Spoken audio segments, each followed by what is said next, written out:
Successful distributor, successful exhibitor, successful producer. But cinema release టైంకి వచ్చేసరికి ఈ సినిమా హిట్ చేసి తీరాలి, ఈ సినిమా హిట్ అవ్వాలి, ఈ సినిమా నాకు మంచి పేరు తేవాలి అన్న ప్రెజర్ మీరు చాలా ఎక్కువ తీసుకుంటున్నట్టు కనిపిస్తుంది. నిజమేనా? అంటే అలా ఉండదండి. అంటే ఇప్పుడు హిట్ అనేది ఇంపార్టెంట్. నాకు అల్టిమేట్ నా టార్గెట్ ఏంటంటే సినిమా సక్సెస్ అవ్వడం.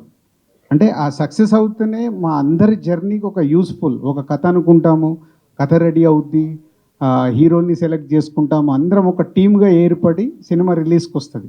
సో మా జర్నీ, మా వర్క్ అవన్నిటికీ రిజల్ట్ ఓన్లీ సక్సెస్. నేను సక్సెస్ కోసం ఫైట్ చేస్తాను. ఆ ప్రెజర్ ఎక్కువ తీసుకుంటున్నట్టు కనిపిస్తుంది. ప్రెషర్ తీసుకోను నేను. సక్సెస్ ఫెయిల్యూర్ నాకు రెండు సేమ్. ఫ్రైడే వరకు ఉంటుంది కదా నాకు సినిమా దగ్గరకు వస్తుందంటే, ఆ సినిమా చూసే వరకు నేను అనుకుంది రైటా రాంగ్ అనేది ఆ మార్నింగ్ షో వరకు ఉంటుంది. మ్యాక్సిమం ఫ్రైడే ఒక్కరోజు ఉంటుంది, మళ్ళీ సాటర్డే నుంచి నెక్స్ట్ దాంట్లోకి వెళ్ళిపోతాను. సో ఎగ్జామ్స్ రాసే కుర్రాడికి ఎలా ప్రెషర్ ఉంటుందో నాకు ప్రతి సినిమాకి అది తప్పదు. లాస్ట్ డేస్ అంటే నా జడ్జిమెంట్ గురించి ఐఎమ్ రైట్ ఆర్ రాంగ్ అని చెక్ చేసుకోవడానికి ఉంటుంది. నేను నమ్మినప్పుడు ఇది సక్సెస్ రీచ్ అవుతామా కాదా, సక్సెస్ అవుతే ఎస్, అది ఇంకా కాన్ఫిడెన్స్ పెంచుతుంది. అందుకోసము తప్పదు అది నాకు. రవి గారు, బిఎస్ రవి గారు సార్ చెప్పండి సార్. ఈ పాయింట్, ఈ స్టోరీ చెప్పినప్పుడు అందరు ఎగ్జైట్ అయ్యారు, రాజు గారు, చైతు, విక్రమ్ గారు, సో అందరూ. అవును సార్. సో మీకు ఎగ్జైట్మెంట్ కలిగించిన ఈ రీజన్ ఏంటి? ఈ ఐడియా ఎలా వచ్చింది మీకు ఈ పాయింట్? సార్ ప్రతి కథకి, అంటే ఈ కథని కాదండి, ప్రపంచంలోని ప్రతి కథకి ఒక ఇన్స్పిరేషన్ అయితే ఉంటుంది. లేకపోతే మనం కథ రాయలేం, కొలతలు వేసుకుని కథ రాయలేం కదా. నా లైఫ్లో జరిగిన ఒక సాడ్ ఇన్సిడెంట్తో వెనక్కి తిరిగి చూసుకుంటే ఆ వ్యక్తికి నేను చెప్పాల్సినంత, గుర్తించాల్సినంత ఇవ్వలేకపోయాను. ఆ బాధనే నేను కథ చెప్పలే, ఫస్ట్ బాధ చెప్పాను. ఆ బాధని కథగా అల్లాం. ఈ కథని చాలాసార్లు ట్రావెల్ చేసాం మేము, విక్రమ్ గారు. ఆల్మోస్ట్ ఒక 7-8 months కథ మీద వర్క్ చేయడం జరిగింది. క్యారెక్టర్స్ని సృష్టించడం, తర్వాత వాటిని జర్నీ చేయడం. It's a long journey. For any story including this there will be an inspiration. For this story there is a strong inspiration that I couldn't say someone thank you when they were alive. బతికున్నప్పుడు మనం చెప్పలేని ఒక మాటని తర్వాత realise అవ్వటమే ఈ కథ కూడా అదే. Sir. Thank you sir. Raju garu ఇక్కడండి. యా సార్, ఈ మీరు థ్యాంక్స్ చెప్పాలనుకుని ఇప్పుడు సినిమా చూసినాక కంపల్సరీ మనం మిస్ అయిన వాళ్ళకి కొంతమందికి థ్యాంక్స్ చెప్పాల్సిందే అన్నారు. అది మీకు నాగచైతన్య గారు మీరు ఎవరికి చెప్పారు సినిమా చూసిన తర్వాత? నేను సినిమా అంటే కథ మధ్యలో ఉన్నప్పుడే పాండమిక్ వచ్చింది కదా. పాండమిక్ రాగానే నేను జర్నీ స్టార్ట్ చేశాను. సో నా స్కూల్ మెంట్స్ని, నా కాలేజ్ మెంట్స్ని, అండ్ నేను బిగినింగ్ ఆటోమొబైల్లో ఎవరెవరైతే నా జర్నీలో ఉన్నారో, అంటే చిన్న హెల్ప్ కావచ్చు, నాతో బిజినెస్ రూపంలో కావచ్చు, ఏ రూపంలో చేసిన. అలాగే కాస్ట్యూమ్ కృష్ణ గారు పెళ్లి పందిరి సినిమా వరకు నా చైల్డ్హుడ్ నుంచి అక్కడి వరకు వచ్చి ఆగాను. సో అందరి దగ్గరికి వెళ్ళి పర్సనల్గా కలిసేసి వచ్చాను. సో సినిమా చూశాక నేను ఎక్స్పెక్ట్ చేస్తున్నాను ఇంకా ఎవ్రీవన్ నాతో, ఇప్పుడు నేను ఎందుకు వాళ్ళతో జర్నీ చేశాను, ఎందుకని వాళ్ళందరూ సినిమా చూసి డెఫినెట్గా నాకు ఫోన్ చేస్తారని నేను ఎక్స్పెక్ట్ చేస్తున్నాను. సార్ అదేదో ఒక వీడియో కూడా రెడీ చేస్తారన్నారు, ఆ వీడియో ఎప్పుడు రిలీజ్ చేస్తారు సార్? సో సినిమా రిలీజ్ అయ్యాక, సినిమాకు ముందే రిలీజ్ చేసామనుకో మ్యాటర్ తెలిసిపోద్ది కదా, సినిమా రిలీజ్ అయ్యాక. చైతన్య గారు కూడా చెప్పండి, మీరు థ్యాంక్స్ చెప్పిన మా పర్సన్ ఎవరండి? మీరు నిన్న ఇంటర్వ్యూలో కూడా చాలాసార్లు చెప్పారు, మాట్లాడతా చాలామందికి థ్యాంక్స్ చెప్పాలి, నా లోపల నాకు ఒకలాగా ఉంటుంది కానీ ఎక్స్ప్రెస్ చేయలేను, ఇప్పుడు చాలా ఎక్స్ప్రెస్ చేయడానికి రిలీఫ్ వస్తుందని చెప్పారు. అది ఎవరు? నేను వెనక్కి వెళ్ళి థ్యాంక్స్ చెప్పడం కన్నా యాజ్ అ పర్సన్ నన్ను ఈ సినిమా మార్చింది. ఒక సెన్సిటివిటీ మొదలైంది నాలో. అంటే ఇంకా ఎక్స్ప్రెసివ్గా ఉండాలి. ఏదైనా చాలాసార్లు నాకు లోపల చెప్పాలని ఉంటుంది కానీ బయటికి ఎక్స్ప్రెస్ చేయలేను. అది జస్ట్ నా క్యారెక్టర్ వల్ల, నేచర్ వల్ల, మనకు దగ్గర ఉన్న వాళ్ళతో. సో బట్ ఈ సినిమా ఆ బ్యారియర్ని బ్రేక్ చేసింది నాలో. సో ఏదైనా లోపల అనిపిస్తే డెఫినెట్గా ఇప్పుడు బయట ఇంకా ఎక్స్ప్రెస్ చేస్తున్నాను. రాజు గారు, అంటే ఇది చైతు గారికి ఆయన దృష్టిలో పెట్టుకొని చేయటం జరిగిందా? ఒకవేళ అంటే మీరు చెప్పినప్పుడు చైతు గారు మొత్తం కనెక్ట్ అయిపోయారు ఈ స్టోరీకి, ఏంటి అసలు ఆయన మళ్ళీ ఏమైనా సజెషన్స్ ఏమన్నా మళ్ళీ తీసుకున్నారా ఎట్లా దీనికి? ఇది నేను ముందు నుంచి చెప్పేది, రవి నాకు ఐడియా చెప్పినప్పుడు కథలో నుంచి ఆ ఐడియా నాకు నచ్చింది. దాని తర్వాత నేను విక్రమ్కి చెప్పినప్పుడు విక్రమ్ కూడా అలాగే ఎగ్జైట్ అయ్యాడు. విక్రమ్ బోర్డు మీదకి వచ్చిన తర్వాత విక్రము రవి మొత్తం ఒక లైన్గా అనుకున్న తర్వాత చైతన్యని అనుకుని వెళ్ళి తను చైతన్యకి చెప్పాడు. చైతన్యకి చెప్పగానే సింగిల్ సిట్టింగ్లోనే చెయ్యి కూడా కనెక్ట్ అయిపోయాడు. అంటే ఈ కథలో అంత సోల్ ఉంది. ఎందుకు కనెక్ట్ అవుతామంటే మన లైఫ్లో ఎక్కడో ఆ సోల్ మనకు కనెక్ట్ అయినప్పుడే కథలు ఈజీగా కనెక్ట్ అవుతాయి. లేకుంటే సిట్టింగ్స్ మీద సిట్టింగ్స్ అవుతాయి. తర్వాత ప్రాసెస్, ఇది నచ్చలేదు, ఇది మార్చుకొని మాట్లాడదాం, అది మాట్లాడదాం, అలా లేదు. ముందు కాంటెంట్ని అందరం నమ్మిన తర్వాతే జర్నీ స్టార్ట్ చేశాం. ఇలాంటి కథకి స్టోరీ చేస్తున్నప్పుడు మ్యూజిక్ కూడా చాలా ఇంపార్టెంట్. అంటే తమన్ గారు ఏ విధంగా దీన్ని చేయడం జరిగింది సార్? చాలా మందిని అంటే డిస్కస్ చేశాము. విక్రమ్ ఆప్షన్స్ అనుకున్నప్పుడు చాలా మందిని అనుకున్నాము. బట్ మళ్ళీ ఈ సినిమాని ఓన్ చేసుకొని ఆ సోల్ఫుల్ మ్యూజిక్ కావాలి. ఇప్పుడు 2 రకాలు ఉంటాయి మ్యూజిక్. ఒక సాంగ్ సూపర్ హిట్ అయిపోవడము, అది సినిమాకి హెల్ప్ అవ్వడం ఒక పద్ధతి. ఈ సినిమాకి ఏంటంటే కథతో పాటు సాంగ్స్ కావాలి. సో దీంట్లో కట్ చేస్తే డ్యూయట్ అనే పాట ఉండదు. ప్రతి పాటలో స్టోరీ చెప్పాలి, ప్రతి పాటలో క్యారెక్టరేషన్ గురించి మాట్లాడాలి, వాళ్ళ లవ్ స్టోరీ చెప్పాలి, అన్ని మాంటేజెస్ రూపంలోనే చెప్పాలి. తక్కువ నిడివి అంటే this cinema is 2 hours 5 minutes, 2 గంటల 5 నిమిషాల్లో 3 కథలు చెప్పాలి. It's very tough job. So దానికి music director is very important. Thaman is done is extraordinary job. అంటే ఏదైనా మెసేజ్ లాంటిది ఏదైనా ఉంటుందా? అంటే మీ ప్రతి సినిమాలో ఎంతో కొంత నో మెసేజ్, ఫీలింగ్స్. మెసేజ్లు చెప్తే ఎవరు చూడరమ్మా, ఓన్లీ ఫీలింగ్స్. మన హృదయంలో నుంచి వచ్చే ఫీలింగ్స్ కనెక్ట్ అవుతే చూస్తాం. ఫీలింగ్స్ ఉంటాయి. అంటే ఆడియన్స్ కనెక్ట్ అవుతుంది అంటారు. 100%, 99 కూడా కాదు, 100. చైతు గారు, అంటే ఈ సినిమాలో మీరు మహేష్ బాబు గారికి ఫ్యాన్ అని తెలిసింది. అంటే నిజమేనా? ఎందుకు అవుతారు, ఏంటి అసలు? అంటే ఈ సినిమా నా అభిరామ్ జర్నీ త్రూ ట్రావెల్ అవుతూ ఉంటుందండి. ఒక స్కూల్కు రోడ్ నుంచి ఒక 15-16 ఇయర్ టీనేజ్ నుంచి 35-36 తను యూఎస్కి వెళ్ళి ఒక స్టార్టప్ యాప్ స్టార్ట్ చేసి పెద్ద మిలియనర్ అవుతాడు. సో ఈ జర్నీ త్రూ మనం తెలుగు సినిమా టైం లైన్ కూడా చూపిద్దాం అనుకున్నాము. సో కొన్ని సినిమాలు రెఫరెన్స్ తీసుకోవాల్సి వచ్చింది. సో మహేష్ గారు సినిమాలుగా రెఫరెన్స్గా తీసుకున్నాము. సో స్టార్టింగ్ విత్ పోకిరి, ఒకడు, అలా 2-3 సినిమాలతో ట్రావెల్ అయ్యాం. ఆయన కరియర్ స్టేజెస్లో డిఫరెంట్ బ్లాక్ బస్టర్స్ని అలా ట్రాక్ చేసుకుంటూ వెళ్ళాం. జస్ట్ ఆ స్క్రీన్ ప్లే మీకు ఈజీగా అర్థం అవడానికి.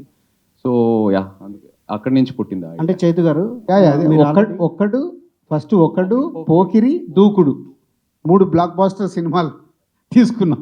అంటే ట్విస్ట్ ఉంటుంది, అది మీరు ఎల్లుండి సినిమా చూసి చైతు గారు, అర్థం చేసుకోవాలి. మీ ఫ్యామిలీలో 3 తరాలుగా హీరోలు, మీరు మరో హీరోకి ఫ్యాన్గా నటించడం అనేది ఎలా సర్ప్రైజ్ అయ్యారు? నో ప్రాబ్లం అండి, అది క్యారెక్టర్ డిమాండ్ చేస్తే ఏమైనా చేస్తాను. దట్స్ అలా రూల్స్ ఏం లేవు. నా ఫ్యామిలీని they are my biggest inspiration, అది అందరికీ తెలుసు. అది ఓపెన్గా చెప్తాను. బట్ ఈ సినిమాకి, ఈ కథకి అది చేయాల్సి వచ్చింది. And I'm as an actor నేను చేస్తానండి, కన్విన్స్ అవుతుంది. విక్రమ్ కుమార్ గారు, మీరు 13B నుంచి 24 దాకా మీరు మంచి స్క్రీన్ ప్లేతో కూడిన సినిమాలు రిలీజ్ చేశారు. మీ స్క్రీన్ ప్లేకి పెద్ద అభిమానులు కూడా ఉన్నారు. ఈ కథ బివిఎస్ రవి గారు ఇచ్చారు. సో స్క్రిప్ట్ కూడా ఆయనదేనా? మీ స్క్రీన్ ప్లే ఏమైనా రాసుకున్నారా, లేకపోతే మీరు దాన్ని అడాప్ట్ చేసుకున్నారా? కొంచెం డీటెయిల్డ్గా. It is a collective effort అండి. The idea, the soul, everything is Ravi వచ్చి నా దగ్గర వచ్చి చెప్పిన తర్వాత నేను రవి టీము, నా టీము, మన అందరూ కూర్చుని we have done this together. It is a collective effort. Raj Garu's contributions have been there in the script. Chaitanya Garu's contributions have been there in the script. So it is a collective, and it's a collective. But the heart, the soul, and the main, the kathaki main ade kada. That is purely Ravi's. Me style ఉంటుందా, ఉండదా? అది మీరు చూసి చెప్పాలండి. Vikram style we are all given our effort, and అవును, it's we've all given our effort. ఎందుకంటే మీ screen ప్లేకి చాలా మంది ఫ్యాన్స్ ఉన్నారు. అందుకని మీ స్టైల్ ఉంటుందా, ఉండదా అని అడుగుతుంది. తప్పు, నేను ఓన్ చేయలేకపోతే నేను చెప్పలేనండి.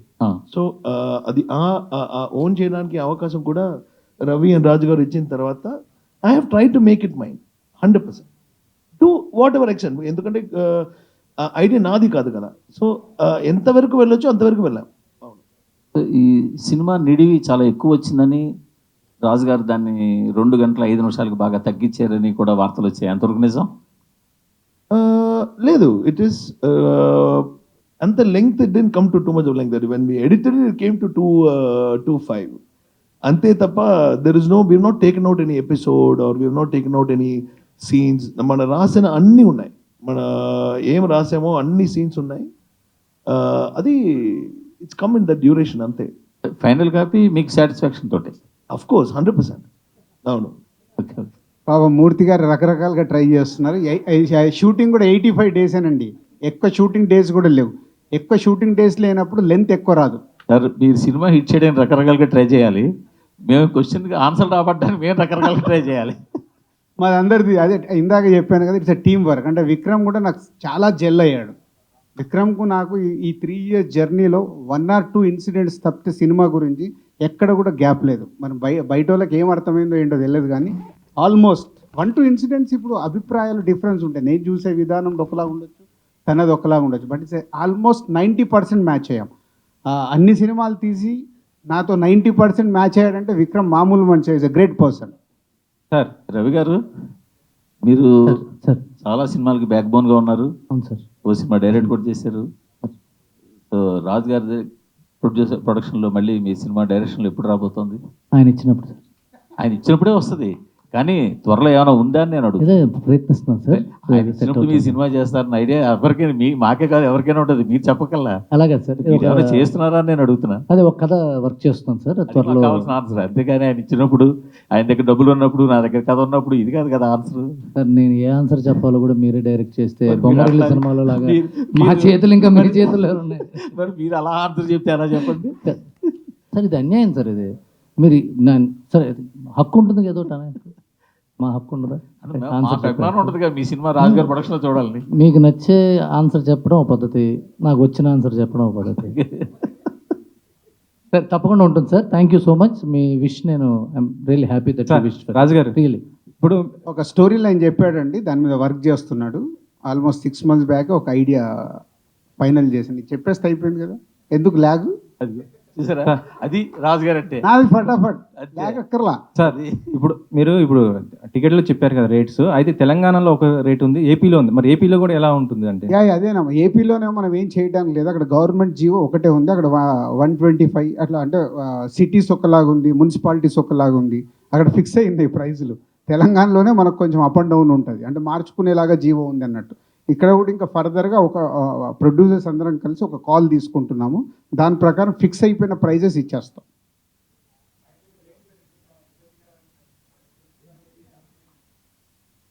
అంటే దీనికి లిమిట్ లేదు.